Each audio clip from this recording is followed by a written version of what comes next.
So ఆ కన్నీటి సాక్షిగా ఆపరేషన్ సింధూర్ జరిగింది.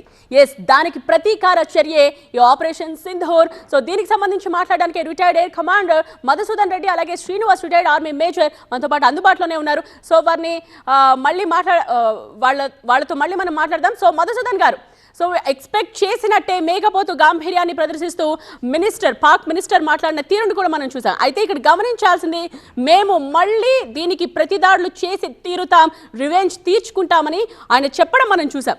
సో ఎటువంటి రివెంజ్ అండి? అసలు ఏమీ లేదు, ఆయుధ సంపత్తి లేదు. మనతో కంపేర్ చేస్తే అన్ని విషయాల్లో కూడా వాళ్ళు తక్కువే, ఆ విషయం వాళ్ళకు కూడా తెలుసు. అంత ధైర్యంగా ఎలా చెప్పగలుగుతున్నారు?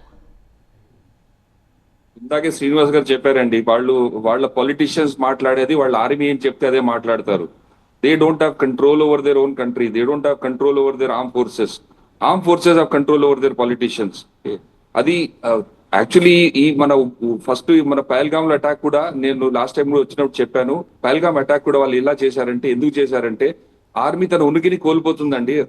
అక్కడ సామాన్య ప్రజలు వాళ్ళు ఆర్మీ మీద నమ్మకం పోయింది వాళ్ళకి. మన ఆర్మీ మనం కాపాడుతుంది, మన పాలిటీషియన్ మనం కాపాడుతారు, మాకు ఫుడ్ పెడతారు. అక్కడ సిచ్యువేషన్ చూడండి ఎలా ఉందండి పాకిస్తాన్ లో. ఇకే added to that, they are been totally isolated by international community. ఇప్పుడు వాళ్ళు ఎవరైతే మా ఫ్రెండ్స్ అనుకున్నారో, మమ్మల్ని సపోర్ట్ చేస్తారు దేశాలు అనుకున్నారో, వాళ్ళు కూడా ఈసారి పహల్గామ్ అటాక్ తర్వాత వాళ్ళని సపోర్ట్ చేయలేదు. ఇవన్నీ జరిగిన తర్వాత వాళ్ళు ఫేస్ సేవింగ్ యాక్ట్ అండి ఇది. అది చెప్తారు అలా చెప్పేసి ఇప్పుడు అటాక్ ఏం చేస్తారు అనేది ఇప్పుడు మనం వేచి చూద్దామండి. అటాక్ చేసినా కూడా it will be misadventure, they will not be able to do anything అనేది నేను ఆల్రెడీ చెప్పాను. వాళ్ళు అనుకుంటున్నారు మనం ఎయిర్ అటాక్ చేయొచ్చు, ఆర్మీ అటాక్ చేయొచ్చు, మనం ఇది చేయొచ్చు అని. But it will not be possible. ఇప్పుడు మీరు ఆల్రెడీ చూస్తున్నారు, షెల్లింగ్ స్టార్ట్ చేశారు బార్డర్ లో. That is very minor action, చాలా చిన్న టాక్టికల్ యాక్షన్ అండి, టాక్టికల్ లెవెల్లో. Whereas we are fully prepared at all levels, tactical level, strategic level. వాళ్ళు చేసే యాక్షన్ ఏంటి, we already done our war gaming. మనం వార్ గేమింగ్ చేశాం. 10 రోజుల్లో మనం ఊరికే లేమండి. ఏదో మనం అక్కడ మన బలగాలు మోరించి ఊరుకున్నాం అనేది కాదు.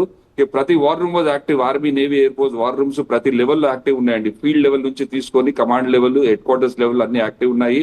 We already done our war gaming and we're prepared. మనకు తెలుసు వాళ్ళ ప్రతీకార చర్యగా ఏం చేస్తారు, ఏమేం చేయగలరు అనేది కూడా వార్ గేమింగ్ చేశాము. ఏది చేసినా తిప్పి కొట్టడానికి రెడీగా ఉన్నామండి. ఎలా రెడీగా ఉన్నామని నేను చెప్పను. నేను ఎందుకు అంటే మన నేషనల్ సెక్యూరిటీ రీజన్స్ ద్వారా నేను చెప్పను ఎలా రెడీగా ఉన్నామనేది. But we are fully prepared for any kind of reaction.